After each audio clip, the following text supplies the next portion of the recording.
जय हिंद दोस्तों, मैं हूं अभिषेक। आपने लोगों को ये कहते हुए जरूर सुना होगा कि गर्मी आ गई है, दिन बड़े होंगे, और सर्दी आ गई है, अब दिन छोटे होंगे। तो चलिए जानते हैं दिन रात होता कैसे है और यह बढ़ते घटते क्यों है। सुबह के समय सूर्य निकलता है और शाम के समय डूब जाता है। चलिए जानते हैं कैसे।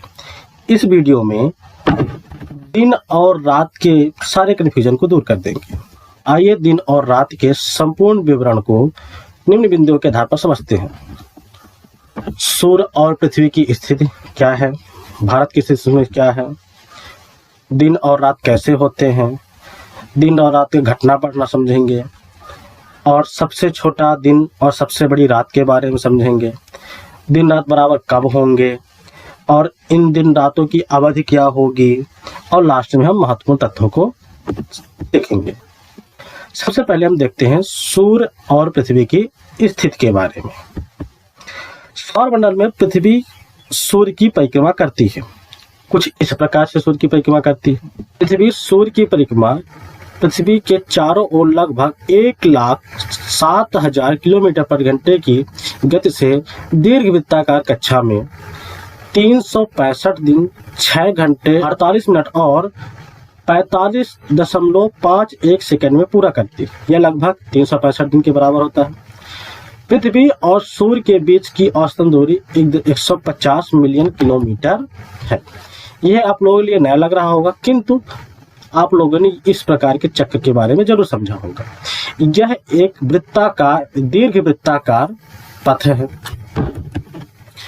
और इस पथ के सूर्य केंद्र पे ना होकर थोड़ी सी किनारे की स्थिति में है, और इस यहाँ पे देख सकते हैं किस प्रकार से यह पथ यहाँ पे बनता है।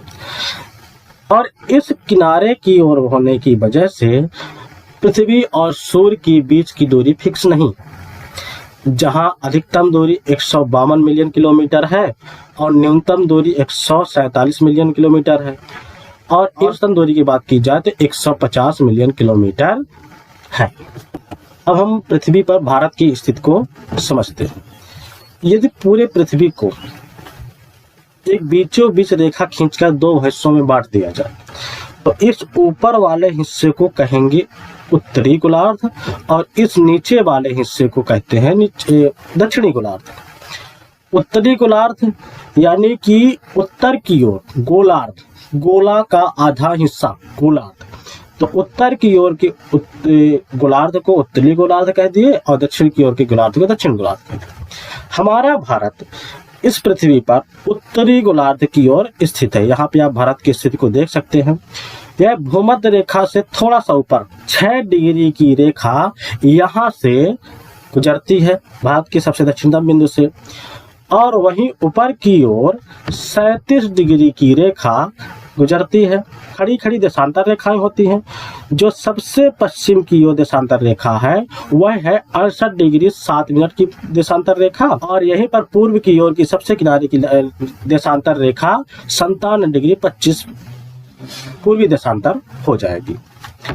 और भारत में यह कर्क रेखा भारत में बीचों बीच निकलती है, भारत को दो भागों में हिस्सों में बांटती है, और इनमें गुजरात, मध्य प्रदेश, राजस्थान, छत्तीसगढ़, झारखंड, पश्चिम बंगाल, त्रिपुरा और से होकर गुजरती है। ये कर्क रेखा हमारे लिए इम्पोर्टेंट है। कैसे, आज हम आगे समझते हैं। और यह भारत के 8 राज्यों से होकर गुजरती है। चलिए अब हम समझते हैं दिन और रात के बारे में होता कैसे। आप लोगों ने बचपन से ही ये देखा होगा कि एक बॉल है, बॉल पर एक टॉर्च मारते हैं तो आधे हिस्से प्रकाश होता है, आधे हिस्से पर प्रकाश नहीं होता है, उसी की छाया उस पर होती है। तो यहाँ पे ग्लोब पर वही प्रोसेस अपनाई गई है। तो यहाँ पर भी देख सकते हैं कि एक आधे हिस्से पर दिन है और आधे हिस्से पर रात हो रही है। पृथ्वी अपने अक्ष पर पश्चिम से पूर्व की ओर इसे इधर की ओर लगभग 1670 किलोमीटर प्रति घंटे की चाल से, वही 463 मीटर पर सेकंड की चाल से चलती है। यह इस चाल से 23 घंटे 56 मिनट 4 सेकंड में पूरा कर लेती है। लगभग 24 घंटे के बराबर होता है। इस घूमने के कारण पृथ्वी का जो भाग सूर्य के सामने होता है वहां दिन होगा, तथा जो भाग विपरीत हिस्से में होगा वहां रात होगी। यह हमेशा क्रम चलता रहता है। कुछ सुबह के समय यह अंधेरा वाला हिस्सा सूर्य के सामने जाता है, इसलिए यहाँ सुबह होती जाती है। यहाँ पे आपको भारत की स्थिति देखने को मिल जाएगी। भारत के पूर्वी हिस्से में इधर सबसे पहले सूर्य दिखाई देता है, सूर्य की किरणें दिखाई देती हैं, इसलिए कहते हैं सूर्य पूर्व दिशा से उगता है। और वहीं इस पृथ्वी के दूसरे हिस्से की यह फोटो है। इस हिस्से पर देख रहे हैं कि सूर्य की किरणें के हिस्से से यह उजाला वाला अंधेरा वाले हिस्से में जाता जा रहा है, जिसके वजह से यहाँ पर रात होती जाएगी। और जब सूर्य की किरणें यहाँ पर होंगी तब यहाँ पर दोपहर होगी और होगा। समझता है दिन और रात 12 घंटे के होने चाहिए। इस थ्योरी के अनुसार दिन और रात हमारे 12 घंटे के होने चाहिए, लेकिन किंतु ऐसा होता नहीं है। अभी तक हमने दिन और रात बढ़ने घटने के लिए जो सारी जानकारियां थी हमने उसे समझ लिया है। अब आगे समझते हैं कि दिन रात बढ़ता घटता कैसे। पृथ्वी अपने अक्ष से 23.5 डिग्री झुकी हुई है, और जब पृथ्वी सूर्य की परिक्रमा करते समय अपने अक्ष में एक स्थान से दूसरे स्थान तक जाती है तो सूर्य की किरणें उत्तरायण यानी कि उत्तरी गोलार्ध की ओर आने लगता है, तो यहाँ दिन बढ़ने लगता है और रात छोटी होने लगती है। वहीं जब सूर्य की किरणें दक्षिणायन होने लगता है तब इसके एकदम विपरीत दिन छोटा होगा और रात बड़ी होने लगती है। देख सकते हैं कि यहाँ पर 23.5 डिग्री झुकी होने की वजह से पृथ्वी एकदम सीधा चक्कर न लगाकर तिरछा होकर यह घूर्णन गति करती है। सूर्य है, सूर्य की परिक्रमा करते समय पृथ्वी एक स्थान से दूसरे स्थान तीसरे स्थान चौथे स्थान तक जाती है। तो यहाँ पर देख रहे हैं कि पृथ्वी झुके होने की वजह से जो सूर्य की किरणें हैं पड़ना तो सूर्य की किरणें को एकदम बीचों बीच पड़ना चाहिए था, लेकिन यहाँ झुके होने की वजह सूर्य की किरणें यहाँ पर पड़ती है। इस स्थिति में सूर्य की किरणें कर्क रेखा पर पड़ रही, और जब यहाँ से पृथ्वी आगे की ओर बढ़ेगी तो इसकी किरणें नीचे की ओर जाना शुरू हो जाएंगी। तो यहाँ से कहेंगे कि सूर्य अब दक्षिणायन होना शुरू हो गया, और यहाँ पर पहुँचते पहुँचे विषुवत रेखा यानी बीचों बीच पहुँच जाएगा। और आगे बढ़ने पर अभी भी वही क्रम चालू रहेगा और अभी भी सूर्य दक्षिणायन ही होगा, लेकिन यहाँ तक पहुँचते पहुँचते सूर्य एकदम से दक्षिण में पहुँच जाएगा। अब इसके नीचे सूर्य की किरणें नहीं जाएंगी, इसलिए अब यहाँ से आगे बढ़ने पर सूर्य की किरणें उत्तरायण होने लगेगी और यहाँ से दिन बढ़ना शुरू हो जाएगा। यहीं पर कहते हैं दिसंबर का वो समय होता है जिससे दिन बड़ा होने लगता है।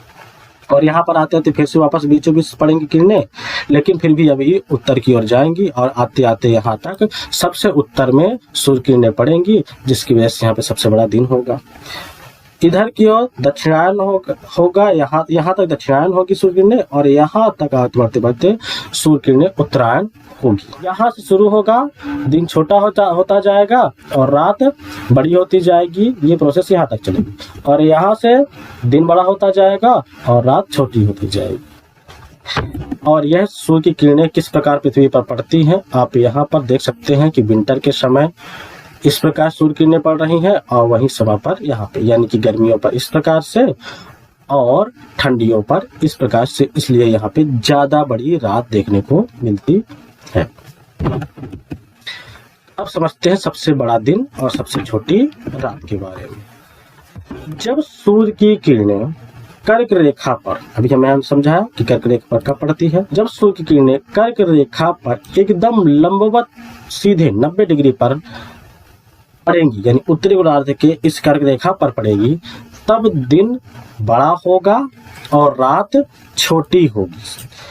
और वहीं जब सूर्य की किरणें मकर रेखा पर लंबवत पड़ती है तब उत्तरी गोलार्ध पर, हम उत्तरी गोलार्ध पर हैं, तब उत्तरी गोलार्ध पर सबसे छोटा दिन होगा और रात सबसे बड़ी होगी। सबसे बड़ा दिन हमारे यहाँ कब होता है? यह होता है जून में, 21 जून को होता है। और वहीं सबसे छोटा दिन कब होता है? 22 दिसंबर को होता है। और इसके बाद से दिन बड़ा होना शुरू होता है। हमारे क्षेत्र में बड़े दिन होने की छुट्टी मिलती है, तो बड़े दिन होता नहीं है, बड़ा दिन होना स्टार्ट होता है।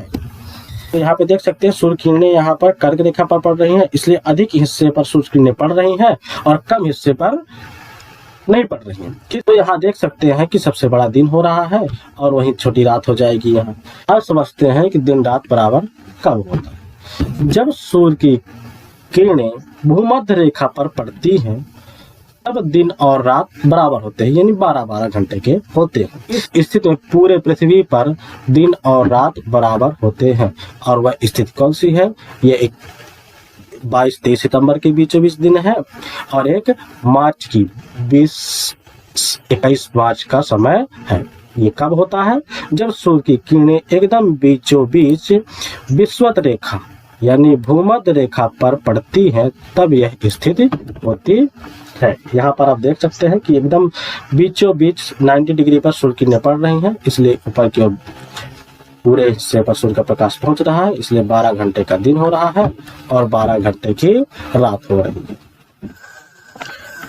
अब हम समझते हैं सबसे बड़ा दिन और सबसे बड़ी रात कितने समय की होती है। यहाँ पर आप देख सकते हैं कि ये सूर्य की किरणें जब कर्क रेखा पर लंबवत पड़ती है, उस स्थिति में दिन 13 घंटे 27 मिनट का हो रहा है और विषुवत रेखा पर उसी समय 12 घंटे का दिन है और 12 घंटे की रात है। और वहीं मकर रेखा की स्थिति पर दक्षिण गोलार्ध में 10 घंटे 33 मिनट का दिन होगा। इतने ही समय की यहाँ पर रात होगी और पोल पर तो 0 घंटे का यहाँ पे रात होगी और यहाँ पे 24 घंटे का दिन होगा। यहाँ पे देख सकते हैं गर्मियों के समय यानी जब सूर्य उत्तरायण होता है तब के समय पर दिन और रात की अवधि किस स्थान पर कितनी होती है, और जब सूर्य दक्षिणायन होता है उस स्थिति पर दिन और रात की अवधि कितनी होती है। अब आगे इस टॉपिक से निकलने वाले सभी महत्वपूर्ण तथ्यों को समझते हैं। पृथ्वी का घूर्णन काल 23 घंटे 56 मिनट व 4 सेकंड होगा, लगभग 24 घंटे हम कहते हैं। पृथ्वी की घूर्णन गति 1670 किलोमीटर पर आवर यानी 463 मीटर पर सेकंड होगी। पृथ्वी का परिक्रमण काल 65 दिन 6 घंटे 48 मिनट और 45.51 सेकंड होगा। वहीं पृथ्वी की परिक्रमण गति 1,07,000 किलोमीटर पर आवर होगा। इस गति से सूर्य की परिक्रमा करती है पृथ्वी की सूर्य से की अधिकतम दूरी 152 मिलियन किलोमीटर है, न्यूनतम दूरी 147 मिलियन किलोमीटर है और औसतन दूरी 150 मिलियन किलोमीटर है। भारत की स्थिति। भारत पृथ्वी पर उत्तरी गोलार्ध पर 6 डिग्री 4 मिनट उत्तरी अक्षांश से 37 डिग्री 6 मिनट उत्तरी अक्षांश तक और 68 डिग्री 7 मिनट पूर्वी देशांतर से 57 डिग्री 25 मिनट पूर्वी देशांतर तक है। सबसे बड़ा दिन 21 जून को, सबसे छोटा दिन 22 दिसंबर को। दिन और रात बराबर 2 तिथि को होंगे, 21 मार्च को और 23 सितंबर को। सबसे बड़ा दिन की अवधि कितनी होगी? 13 घंटे 27 मिनट की और सबसे बड़ी रात की अवधि भी 13 घंटे 27 मिनट की ही होगी। अब सबसे छोटे दिन की अवधि 10 घंटे 33 मिनट की होगी। यदि आपको अभी भी कोई कन्फ्यूजन है तो आप हमें कमेंट करके अपने कन्फ्यूजन को बता सकते हैं, मैं आपका कन्फ्यूजन दूर करूंगा। आप हमसे सोशल मीडिया के माध्यम से जुड़ना चाहते हैं तो ये सोशल मीडिया की लिंक है। यदि वीडियो अच्छा लगा है तो लाइक एंड सब्सक्राइब करें।